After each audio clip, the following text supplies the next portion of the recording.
ঈশ্বৰে সকলো প্ৰকাৰৰ গছ গছনি আৰু বিভিন্ন প্ৰজাতিৰ জন্তু সৃষ্টি কৰিলে। তাৰ পাছত তেওঁ মাটিৰ পৰা প্ৰথম মানুহ সৃষ্টি কৰিলে। তাৰ নাকত নিশ্বাস ঢালি তেওঁ তাক জীৱন্ত কৰি তুলিলে। এই প্ৰথম মানৱজনক কোৱা হৈছিল আদম। আদম গভীৰ নিদ্ৰাত থাকোঁতে তেওঁৰ বুকুৰ এডাল কামিহাৰ লৈ ঈশ্বৰে এজনী নাৰী সৃষ্টি কৰিলে, যাতে তেওঁ আদমৰ পত্নী আৰু সংগী হ'ব পাৰে। তেওঁৰ নাম ৰখা হ'ল হাৱা। ঈশ্বৰে নিজ প্ৰতিকৃতিৰে পুৰুষ আৰু নাৰী সৃষ্টি কৰিছিল, যাতে তেওঁলোকে ঈশ্বৰৰ সৈতে এক গভীৰ সম্পৰ্ক বজাই চলিব পাৰে। এডেন নামৰ এক বাগিচাত তেওঁলোকে ঈশ্বৰৰ সংস্পৰ্শত থাকি সুখ শান্তিৰে বাস কৰিছিল। তাত কোনো যাতনা নাছিল মৃত্যু।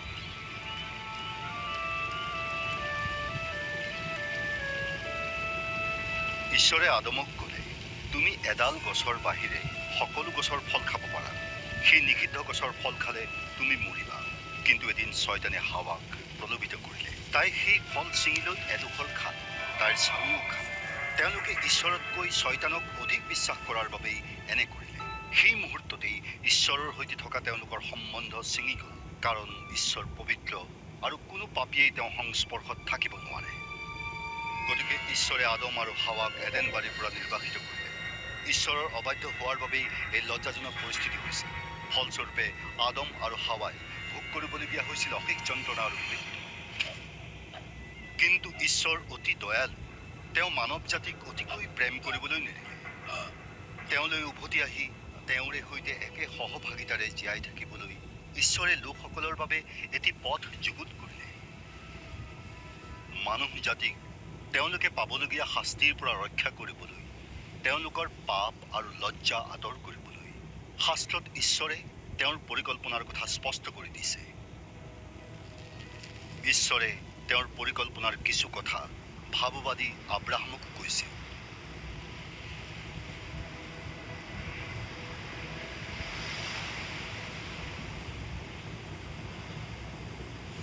আব্ৰাহামে ঈশ্বৰক বিশ্বাস আৰু সন্মান কৰিছিল। ঈশ্বৰে তেওঁক ক'লে, মই তোমাক আশীৰ্বাদ কৰি আকাশৰ তৰা আৰু সাগৰ তীৰত থকা বালিতকৈও অধিককৈ তোমাৰ বংশ বৃদ্ধি কৰিম। ঈশ্বৰে আব্ৰাহামক সাগৰ তীৰত থকা বালিৰ দৰে বহু বংশধৰ দিবলৈ প্ৰতিজ্ঞা কৰিলে আৰু আকাশৰ তৰাৰ দৰে অলেখ। আব্ৰাহামে ঈশ্বৰক বিশ্বাস কৰিছিল আৰু সেই বিশ্বাসৰ বাবেই ঈশ্বৰে তেওঁক ধাৰ্মিক হৈ থাকিবলৈ আহ্বান জনালে।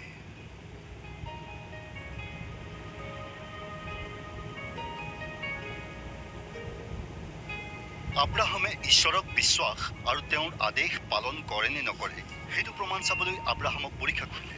ঈশ্বৰে ক'লে, তুমি নিজ পুত্ৰক নি তাক হোমৰ অৰ্থে বলিদান কৰাগৈ। আব্ৰাহামে জানিছিল যে তেওঁৰ এইজন পুত্ৰৰ দ্বাৰাই তেওঁৰ বংশবৃদ্ধি হ'ব বুলি ঈশ্বৰে প্ৰতিজ্ঞা কৰি থৈছে। তথাপি তেওঁ ঈশ্বৰক বিশ্বাস কৰি তেওঁৰ আদেশ পালন কৰিবলৈ আগবাঢ়ে। সেয়েহে তেওঁ নিজ পুত্ৰক ঈশ্বৰলৈ উৎসৰ্গাৰ উদ্দেশ্যে হত্যা কৰিবলৈ প্ৰস্তুত হ'ল।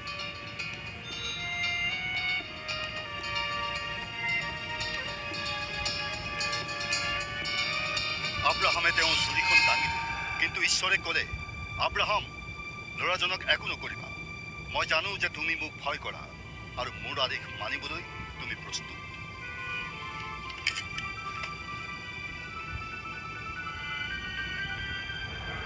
তৎমুহূৰ্ততে আব্ৰাহামে কাঁইটীয়া বনত লাগি থকা এটা ভেড়া ছাগলী দেখিলে আৰু তাকেই তেওঁৰ পুত্ৰৰ পৰিৱৰ্তে ঈশ্বৰৰ উদ্দেশ্যে উৎসৰ্গা কৰিলে। আব্ৰাহামৰ পুত্ৰৰ ঠাইত বলিস্বৰূপে এটা ভেড়া ছাগলীক মৃত্যুৰ বাবে আগবঢ়াই ঈশ্বৰে প্ৰকাশ কৰিলে মানুহ জাতিৰ বাবে থকা তেওঁৰ মহান প্ৰীতি। এজন ভাল পুত্ৰৰ বাবে এজন ভাল পিতৃৰ যি প্ৰেম, ঈশ্বৰৰ প্ৰেমো সেইদৰেই। এই ঘটনাৰ দ্বাৰাই ঈশ্বৰে প্ৰকাশ কৰিলে মানুহ জাতিৰ বাবে মৃত্যুবৰণ কৰিবলগীয়া এক বলিদান আগবঢ়াবলৈ থকা তেওঁৰ পৰিকল্পনাৰ কথা। বহু আগতেই ঈশ্বৰে ভাৱবাদীসকলৰ আগত প্ৰকাশ কৰিছিল যে মানুহ জাতিৰ বাবে মৃত্যুবৰণ কৰিবলৈ আৰু তেওঁলোকৰ পাপ আৰু লজ্জাসমূহ নিৰ্মূল কৰিবলৈ ঈশ্বৰে এক নিষ্পাপ মানুহক পঠাব। সেইজনাৰ মহান উৎসৰ্গৰ দ্বাৰা ঈশ্বৰক বিশ্বাস কৰি সহভাগিতাৰে তেওঁৰ ৰাজ্যত চিৰদিনলৈ বাস কৰিবলৈ ইচ্ছুকসকলৰ বাবে ঈশ্বৰে পথ মুকলি কৰিব। ভাওবাদীসকলে এই মানুহজনক মচীহ বুলি কৈছিল। তেওঁলোকে কৈছিল যে ঈশ্বৰে এই মচীহজনক মানুহ জাতিৰ পৰিত্ৰাণৰ বাবে আৰু তেওঁলোকক ঈশ্বৰৰ নামত চিৰদিনলৈ শাসন কৰিবলৈ পঠাব।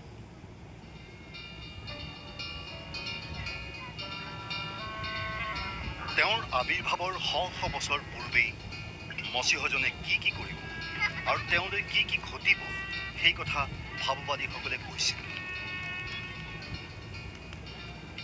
ভাৱবাদী দাউদে কৈছিল যে ঈশ্বৰে মচীহজনক তুমি মোৰ পুত্ৰ বুলি ঘোষণা কৰিব।